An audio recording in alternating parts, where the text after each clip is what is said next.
Boa tarde a todos. É com imenso prazer que a nossa escola CEJA dá início hoje a um programa que vai tratar sobre saúde. CEJA apresenta Saúde em Foco. E hoje o nosso tema é um tema muito importante. Nós vamos falar um pouquinho sobre a saúde mental. Aproveitando que nesse mês nós estamos com o Setembro Amarelo, que vem também abordar as questões relacionadas à saúde emocional. E para iniciarmos esse nosso primeiro programa, nós temos a honra de iniciar com a doutora em psicologia, Cristina Maria Antônia Bacheri, que também foi nossa parceira aqui e trouxe os alunos de psicologia da Faculdade Uniso para fazer um trabalho na nossa escola. É um imenso prazer tê-la de volta aqui conosco.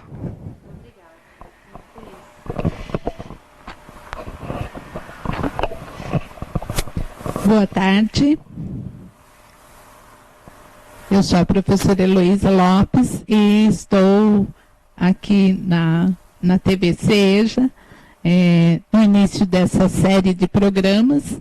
Como a Ana Paula, já falou, vamos abordar a saúde e saúde mental nesse episódio e recebendo a psicóloga e pedagoga Cristina Bacheri, que é doutora em psicologia e também professora da Uniso nos cursos de pedagogia e psicologia e que vai conosco falar sobre saúde mental na escola.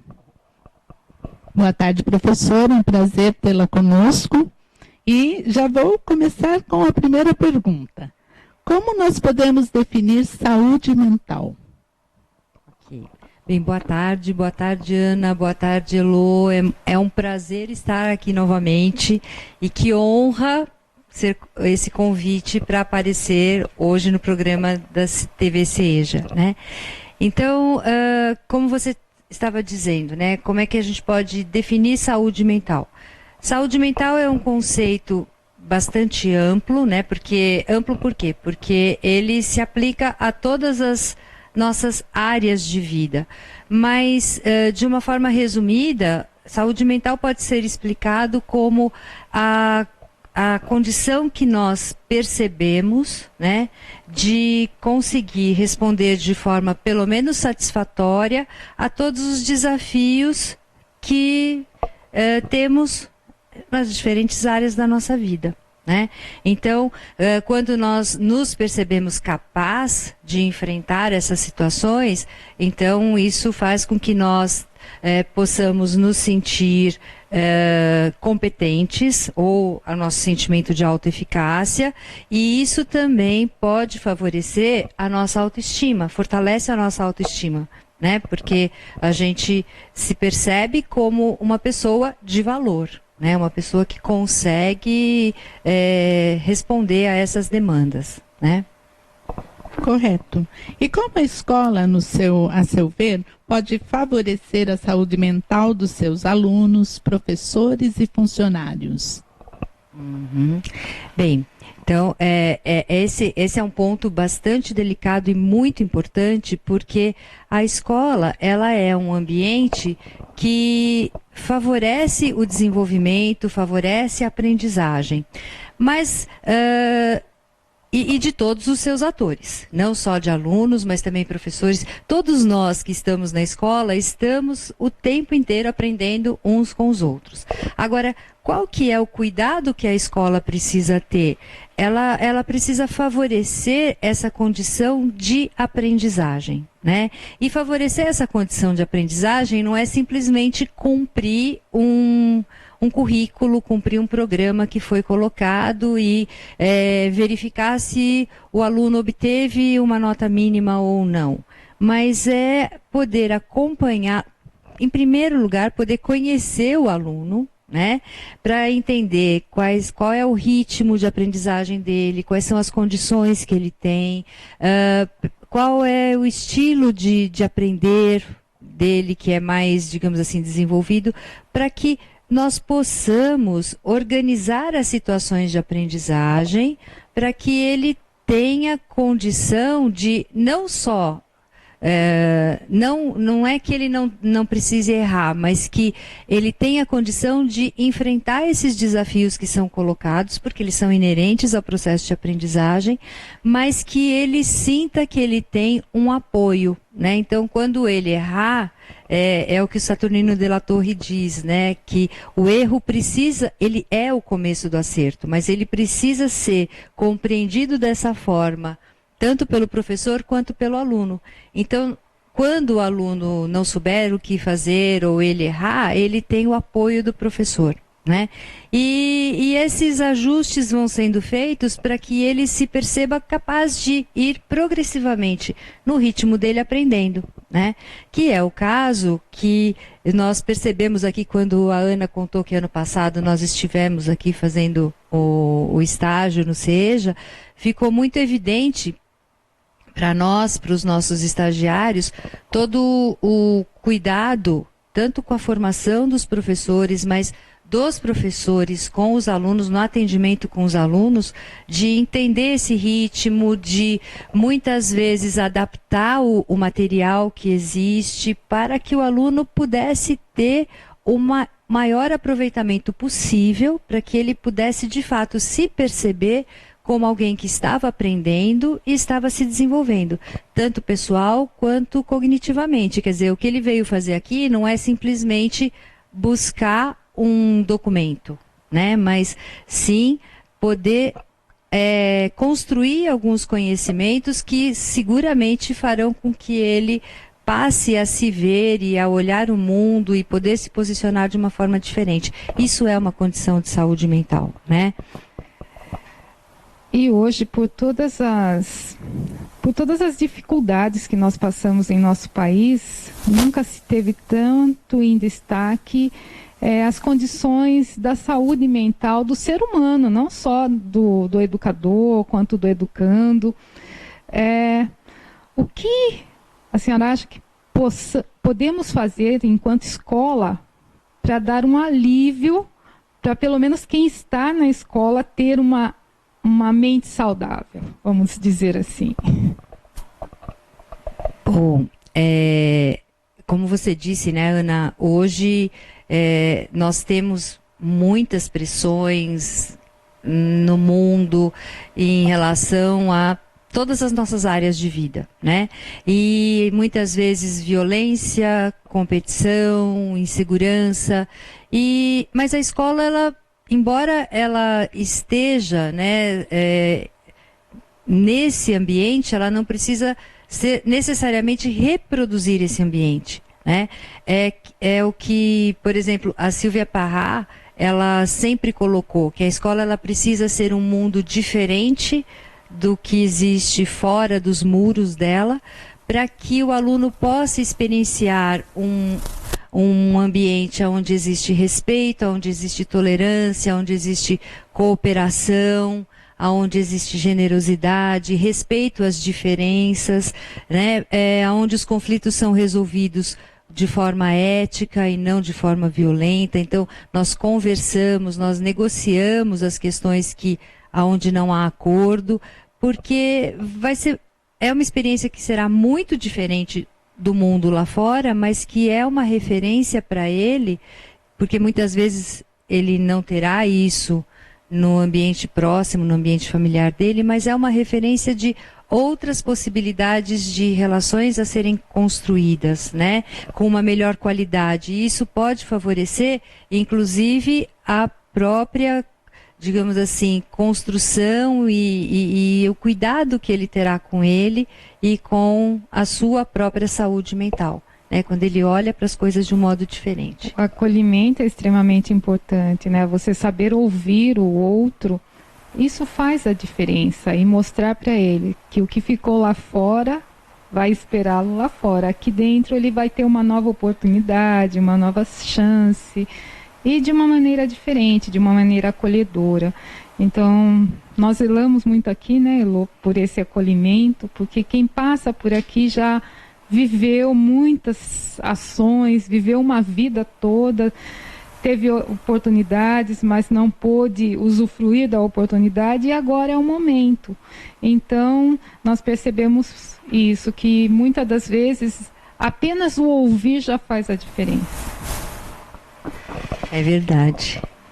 Isso, e já nessa linha da ansiedade, né, é a próxima pergunta que nós elaboramos: como a escola pode cuidar da ansiedade dos alunos com relação ao aprendizado? Porque aqui nós temos os alunos que faz muito tempo que saíram da escola, por motivos vários, e quando eles vêm ainda com aquele medo, com aquela insegurança, não sabem o que vão encontrar, se vão conseguir, e como nós podemos atuar para que, como a psicologia vê, né, essa situação de aprendizado com essa ansiedade que toma conta hoje do mundo inteiro, né? É interessante, né, Elô, porque assim, a ansiedade, aprender é um desafio.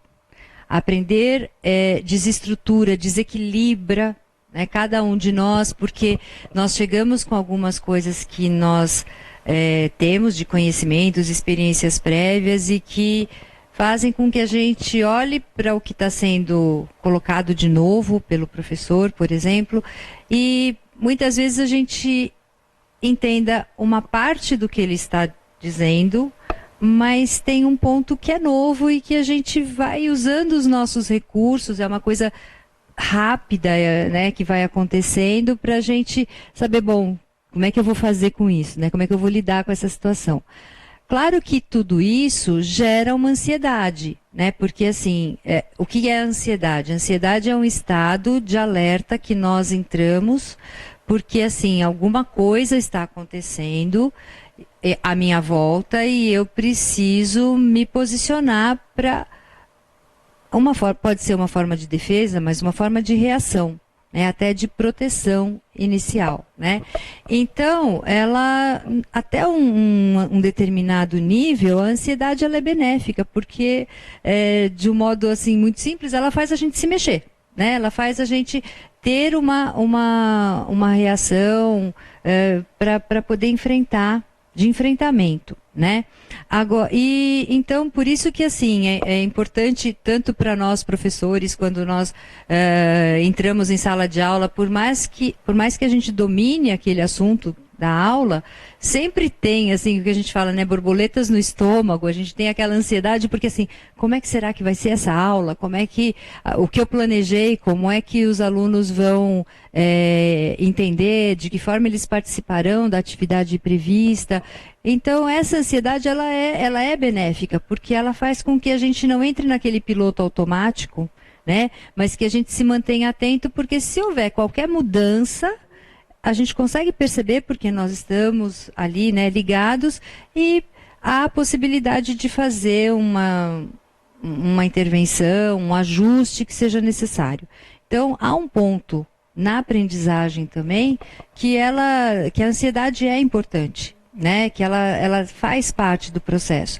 Agora, ela não pode ser um fator que impeça a aprendizagem, que me impeça de usar todo o conhecimento, todo o potencial que eu tenho, porque eu entro num estado de achar que vai acontecer alguma coisa que vai ser muito ruim, e normalmente vai ser eu não conseguir acertar a questão, eu não conseguir responder, o meu trabalho não atingir as exigências do professor, né? Então, assim, às vezes ele vai atingir, mas o meu temor, a minha insegurança é tão grande que eu, às vezes, nem consigo explicar o que eu fiz. Então, é o momento que trava, é o momento que vai dar branco.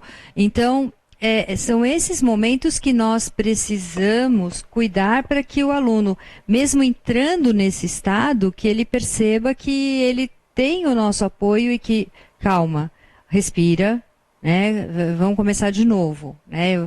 Porque aí você estudou, você tinha dúvida, então assim, até muitas vezes ter essa pequena conversa para mostrar para o aluno que assim, ele pode estar se sentindo naquele momento inseguro, ansioso, porque ninguém fica tão tranquilo quando é avaliado, né? Nem nós, né, que somos mais velhos, um pouco mais maduros, mas que ele se preparou para poder ter um resultado satisfatório, né? Então, assim, nós não estamos falando que ele precisa ter 10, mas ele tem um espaço para colocar aquilo que ele sabe, né? E ele tem um tempo também para colocar, para se organizar, para organizar essa resposta. Então, esse é um cuidado que envolve, ou que vai ser possível a partir também da relação que o professor estabelece com o aluno, porque na medida em que eles vão se conhecendo, em que o trabalho vai acontecendo, né, de ensino e de aprendizagem, os ajustes necessários. Então, esse vínculo que vai se fortalecendo, ele vai gerando essa confiança, né? E aí o aluno se sente mais seguro, até para que ele possa aprender a lidar com essa ansiedade dele, né? Para que ele possa lidar com esse estresse que também pode aparecer, porque às vezes eu não consigo me organizar, eu tinha que estudar, não deu tempo, as atividades que eu tinha para fazer em casa, foram aparecendo outros imprevistos, mas calma, então como é que a gente vai reorganizar a nossa rotina, como a gente vai dar conta, né, de retomar o que não foi possível fazer no primeiro momento. Então, é esse cuidado, é essa relação de apoio, né? Criar também, muitas vezes, o que a gente começou a fazer no ano passado, dos alunos poderem estudar juntos, essa rede de apoio deles estarem compartilhando algumas estratégias, algumas dificuldades, buscando algumas soluções juntos. Então, tudo isso vai ajudando a fazer com que ele se sinta pertencente àquele lugar, que ele se sinta reconhecido, apoiado, incentivado. Isso faz com que ele se motive, inclusive, a persistir quando a dificuldade for um pouco maior, né? Queria sair um pouco do foco do aluno e partir para o foco do professor.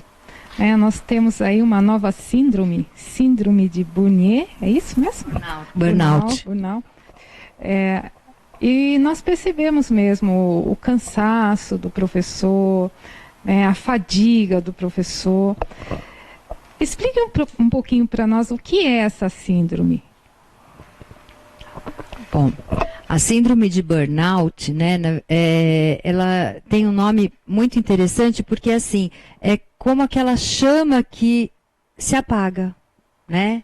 Então, eu tenho uma chama de uma vela muito bonita e, de repente, ela vai ficando fraca, fraca, fraca e se apaga. E essa síndrome que ela acomete muitos professores, eu não tenho dados tão recentes, mas há um tempo eu vi um índice que é bastante alarmante, bastante preocupante, de que cerca de 40% dos professores, acho que do estado de São Paulo, eu não, assim, se for do estado de São Paulo é muito grande, se for do Brasil é maior ainda, mas esse índice de 40% de professores afastados por estresse, né, que saem da sala de aula e que ficam por um período afastados da escola, depois retornam, alguns conseguem retornar à sala de aula, outros vão ser readaptados e assumem uma outra função na escola, mas a qualidade de vida, a saúde mental deles, ela se mostra fragilizada, né?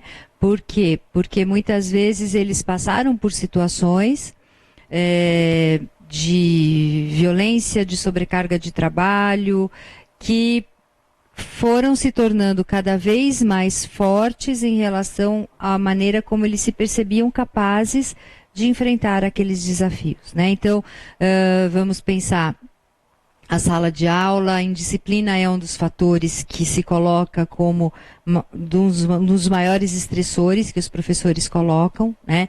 E hoje, nos estágios, quando nós fazemos o mapeamento das escolas em que estamos hoje, são escolas diferentes, nem todas na mesma região, no mesmo bairro da cidade, mas o fator indisciplina, ele aparece como um dos 3 mais citados pelos professores.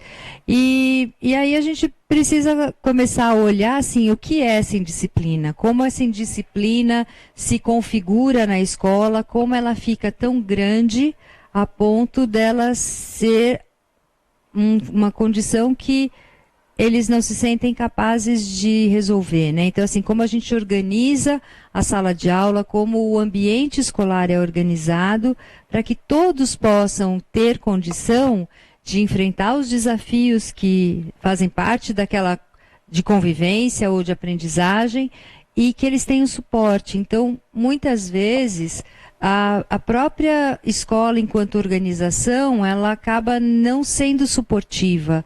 Ela talvez não consiga demonstrar, né? Às vezes até os gestores, a própria equipe pedagógica se esforça para dar esse suporte, mas esse suporte não é entendido dessa forma. E aí a situação de estresse, ela acaba indo para níveis muito altos e chega a ponto do professor precisar sair da sala de aula.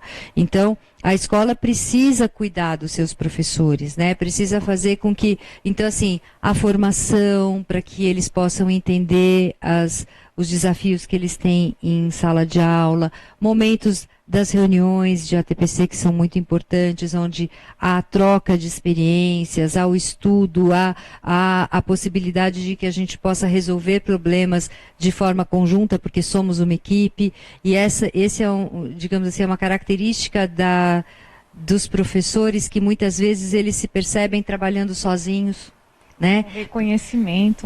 O reconhecimento, a valorização deles. E assim, embora eu seja professora de português, eu não posso ser a única professora de português do horário, mas eu faço parte de uma equipe, é uma equipe multidisciplinar, porque existem professores de matemática, de outras componentes curriculares, né?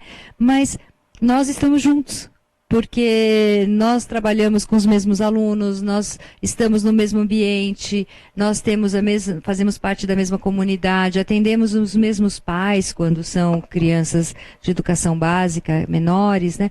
Ou mesmo, como no SEJA, são adultos, maiores de idade, mas nós atendemos o mesmo público, às vezes a família também vem, né? Então, as demandas são praticamente as mesmas. E a gente precisa, se a gente percebe que nós estamos juntos para resolver, juntos sempre somos mais fortes, né? Como diz o Saltimbancos, né? Então, isso é importante. E esse espírito de equipe, esse apoio, pode ser um promotor de saúde mental para o professor também, né? E existem tratamentos médicos para essa síndrome?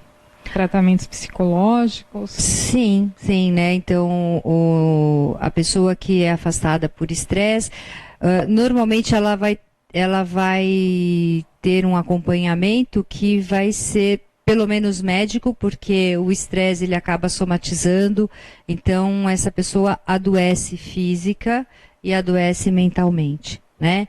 Então existe um acompanhamento médico, ela provavelmente vai tratar de um sintoma, uma dor de cabeça, uma dor de estômago, pode ter virado uma úlcera, enfim, né, fibromialgia, os sintomas são muitos, né, são variados, e ela também seria interessante que ela tomasse, além do ansiolítico, além do remédio para dormir, porque tudo isso vai ter seu ritmo alterado, que ela possa fazer também um acompanhamento psicológico, né? Porque na terapia ela vai conseguir lidar com essas questões que levaram a essa situação e ela vai poder se perceber, primeiro perceber o problema e descobrir formas de enfrentamento, porque nós vemos hoje alguns professores que são readaptados, que voltam, mas eles voltam numa condição de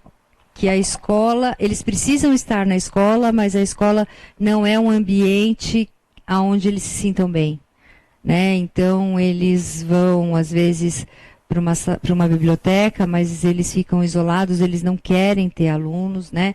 Então, assim, eu já escutei uma vez uma fala de uma professora adaptada que eu falei, olha, a gente vai fazer uma atividade com os alunos. Ela falou, faça qualquer coisa, desde que você tire eles de perto de mim.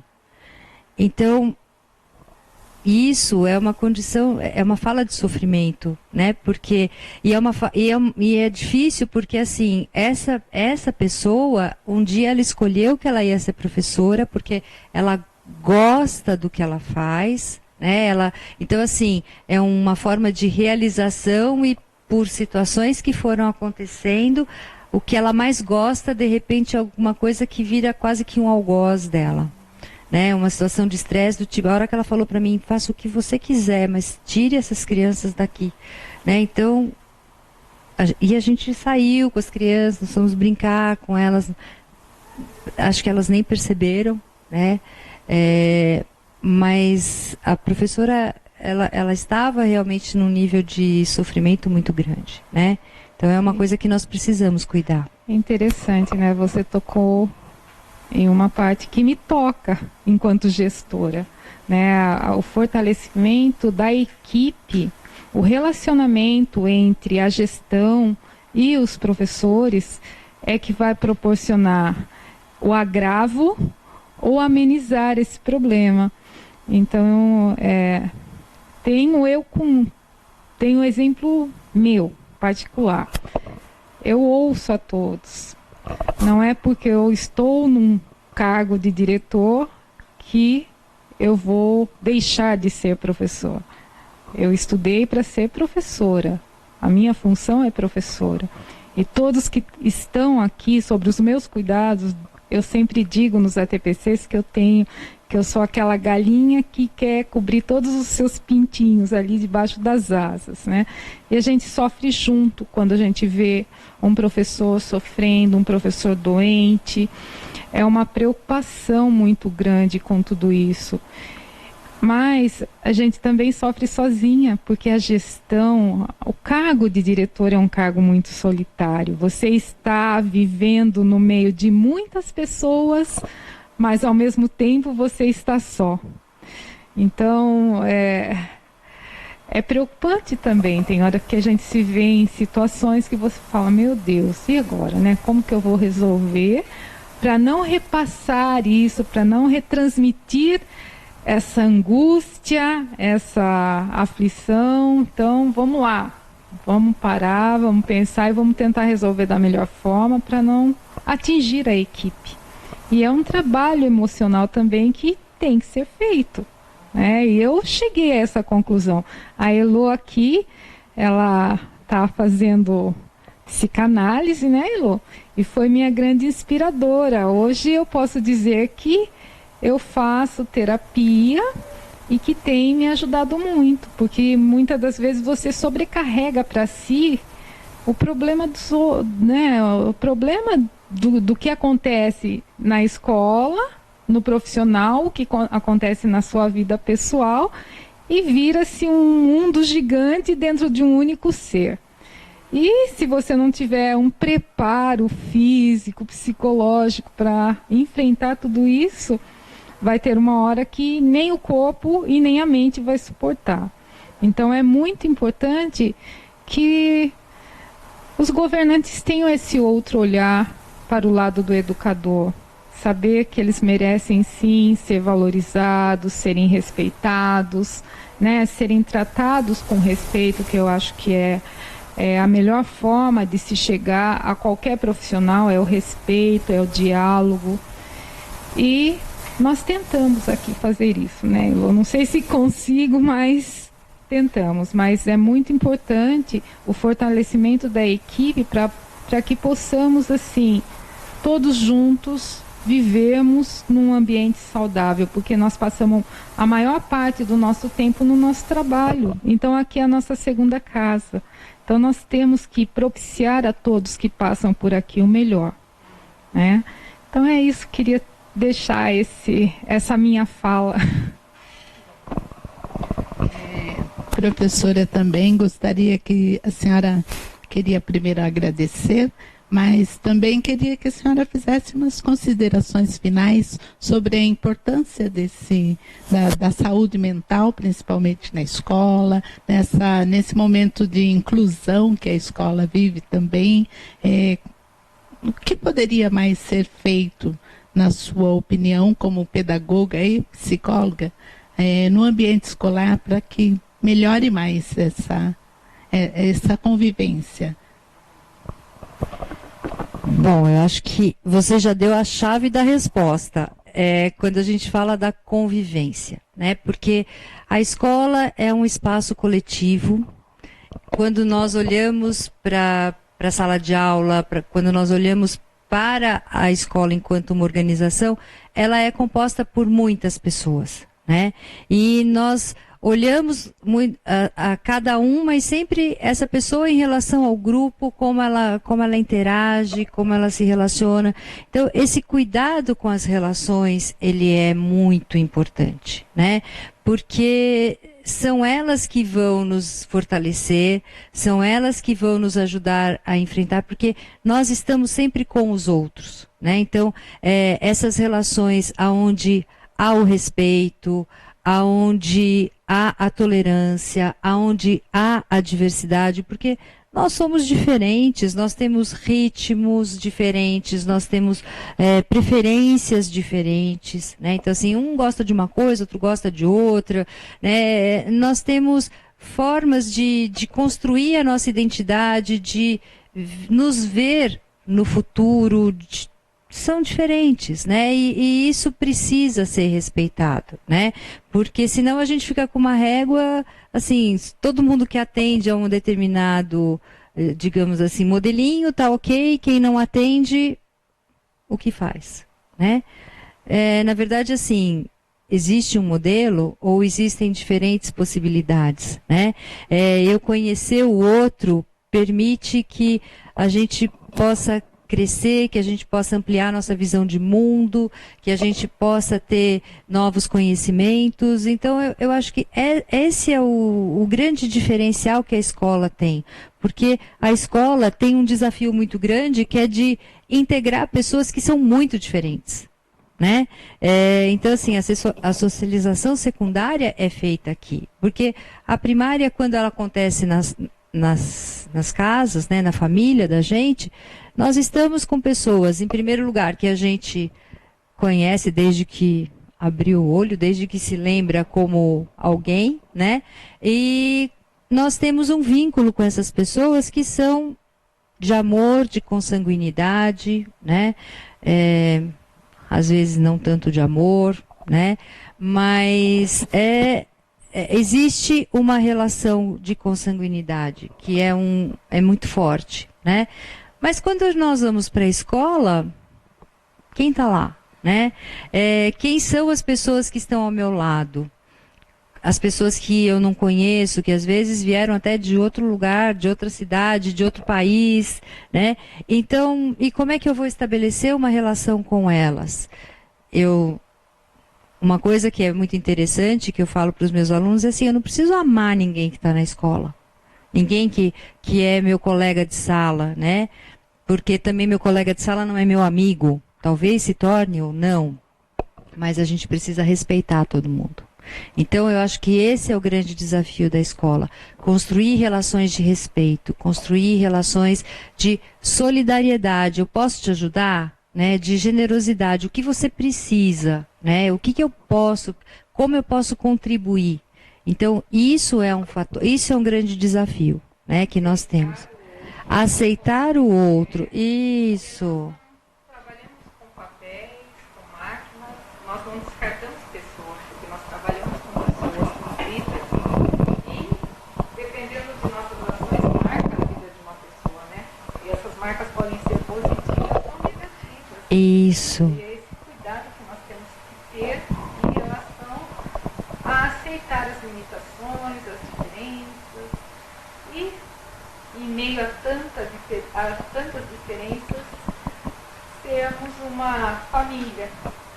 É importante salientar. Nós nos tornarmos uma uma comunidade, né? Um grupo de pessoas que se conhece e que se respeita, porque na verdade assim, né? Uma das coisas a gente fala, eu preciso aceitar a diferença, eu preciso aceitar a limitação do outro, mas eu também tenho limitações, eu também tenho diferenças e faz parte de aceitar o outro, eu reconhecer isso também em mim, mas reconhecer que essas diferenças, essas limitações, elas não são impeditivas de que eu aprenda e de que eu cresça, né? Então esse é um ponto que é muito importante na escola, é o nosso desafio dentro da escola.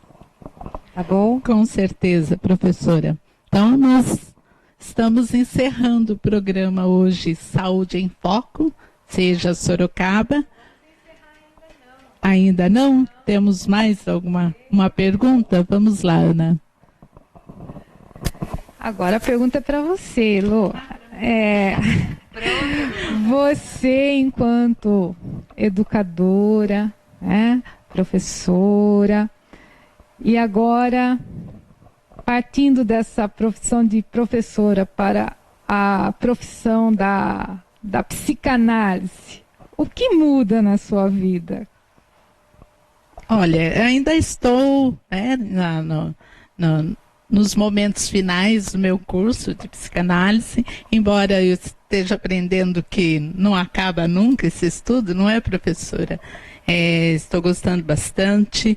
A professora tocou num ponto assim muito importante, que é a questão da readaptação, que também é o meu caso, que também é essa questão de que a gente sonha em ser professora, que foi o que aconteceu comigo. Sempre sonhei em ser professora de português. E foi onde eu me aposentei e continuo com outro cargo. Mas, por uma questão de saúde, né, de uma artrite reumatoide, eu fui readaptada. E, inclusive, hoje fiquei sabendo que negaram uma licença médica minha, acabou de sair lá no Diário Oficial. Então, é uma questão bastante complicada, né?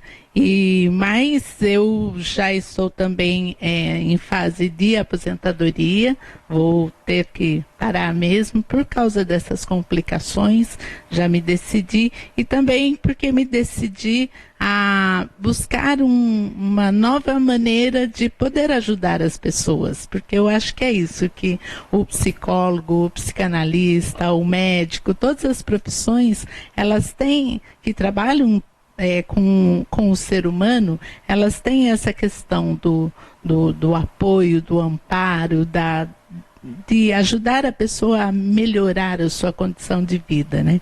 Então, Ana me pegou meio de surpresa aí, mas o que eu estou pensando nesse final de carreira enquanto professora, mas não deixando de sê-lo, porque não adianta, a gente está sempre, né? Tem sempre em mente essa questão de poder auxiliar o outro, não a ele ser melhor, porque ele mesmo vai descobrir que ele pode ser melhor. Direcionar, ajudar, fazer com que ele vá encontrando o seu caminho e consiga perceber, melhorar a sua autoestima e perceber que o aprendizado está lá dentro dele. Está dentro da sua vontade, está dentro da sua coragem, principalmente o nosso aluno. Eu aprendi muito trabalhando aqui no CIEJA, nesses 17 anos que já vão se completar, a respeitar esse aluno que vem, às vezes já vimos alunos com 80 anos, vindo assim, eu criei meus filhos, criei meus netos, sempre foi meu sonho, agora eu vim realizar. E como é que nós vamos? Como que vai ser o olhar do professor, do diretor, das pessoas que vão acolher essa pessoa, que vem tão frágil assim, ainda querendo tentar realizar o seu sonho? Isso ensina muito para a gente. Ensina que pode ser a condição que você estiver, a questão que você tiver, mas se você tiver vontade, se você tiver um sonho, você tem que ir atrás dele. Você tem que buscar conseguir realizar essa questão na sua vida. E para mim isso é um aprendizado, porque sempre que eu vejo um aluno que vem e fala assim, ai professora, como a história que eu te contei da menina que entrou chorando na sala de leitura, que não conseguia aprender matemática, olhou para a apostila e eu falei para ela, não, vamos lá com o professor e o professor vai te ajudar e vai te ouvir, né? E te ajudar a estudar, a aprender a estudar. E ela foi e encontrou, porque aqui, graças a Deus, temos ótimos professores, e depois ela entrava na minha sala contando para mim as notas que ela estava tirando, e quando ela terminou, que teve a formatura, ela veio me buscar e falou, você vai estar na minha formatura? Eu falei, claro, né? E ela falou, não, porque eu falei, não é mérito meu. O mérito é seu, que veio até aqui, que buscou, que foi atrás, né? Teve ansiedade, passo, como nós falamos, teve ansiedade, mas ela também aprendeu a superar. Então, eu acho que é só uma continuidade, Ana. Que bom. Uma mudança. Espero, né, nessa nova etapa também poder fazer com que as pessoas se sintam melhor e não fazer, mas ajudá-las a encontrar o seu caminho, encontrar seu bem-estar e o seu progresso. É isso. Eu agradeço muito sempre a você que está sempre com esse olhar de mãezona. Às vezes a gente até puxa ela, menos Ana, mas é esse olhar de mãe, esse olhar de diretora mesmo, de gestora, que procura melhorar as condições não só dos alunos, mas dos professores, dos funcionários, que faz com que essa escola esteja como ela está, indo sempre em frente e ganhando grandes destaques aí. Pelo mérito de todos, da equipe, como disse a professora. Exatamente. Né? E abriu esse espaço para a psicologia, vir até a escola, muito, e a gente falava no curso lá de inclusão, né, que vocês ofereceram para nós, com aquelas pessoas brilhantes que vieram nos ajudar, que o importante é o olhar. Qual é o meu olhar para aquela outra pessoa que está ali, às vezes vem se sentindo tão frágil, né? Que olhar que eu vou ter? Um olhar de superioridade ou o meu olhar de ir lá dar a mão e ajudá-lo a chegar onde ele quer? É isso. Eu agradeço também a senhora, professora, e essa disponibilidade de vir aqui falar conosco. Acho que posso abrir o espaço para os seus alunos também, para os seus recém-formados que ficaram tão nossos queridos, para que também venham colocar a questão da saúde, outras abordagens da psicologia, as abordagens da pedagogia, que é tão importante nós professores estarmos discutindo no ambiente escolar mesmo, né? E agradeço sua disponibilidade. Muito obrigada. Obrigada. Falar de saúde é um tema que nos leva a abordar vários assuntos, né? Então, hoje nós trabalhamos a saúde mental, semana que vem nós também estaremos trabalhando ainda com o mesmo assunto, mas focando em outros temas, porque percebo eu que o governo do estado de São Paulo está muito preocupado com o emocional, com o psicológico. Existem algumas leis tramitando na LESP para que se coloque um psicólogo para dar assistência nas escolas estaduais, e isso é um avanço, porque há realmente a necessidade. Então, seremos parceiros, continuaremos sendo, e tomara que os deputados consigam aprovar e que venham trazer benefícios não só para o aluno, quanto para os professores e todos aqueles que vivem dentro de um ambiente escolar. Muito obrigado pela presença. Retornará, porque temos muito a tratar. E conte sempre com o SEJA, que estará sempre de portas abertas. Muito obrigada, Ana. Eu estou à disposição e tenho certeza que também a Uniso é uma parceira e tanto aqui do SEJA. Temos várias estagiários, né, Elô? Inclusive quem cuida dos estagiários aqui é a nossa Elô. E temos os estagiários de pedagogia, de letras. Hoje recebi uma estagiária de artes. Então a Uniso sempre trabalhando em conjunto com o CEJA. Isso é extremamente importante, porque o que a gente incentiva aqui é que o aluno não pare aqui, que ele dê continuidade, que ele, né, faça uma faculdade, uma graduação, porque aqui é o começo, mas vocês, enquanto universidade, que vão concluir isso, que vão colocá-lo no mercado de trabalho, que vão formar para o profissional. Então é muito importante essa parceria. Muito obrigada. Agradeço a todos os telespectadores e semana que vem estaremos de volta com Saúde em Foco no CEJA.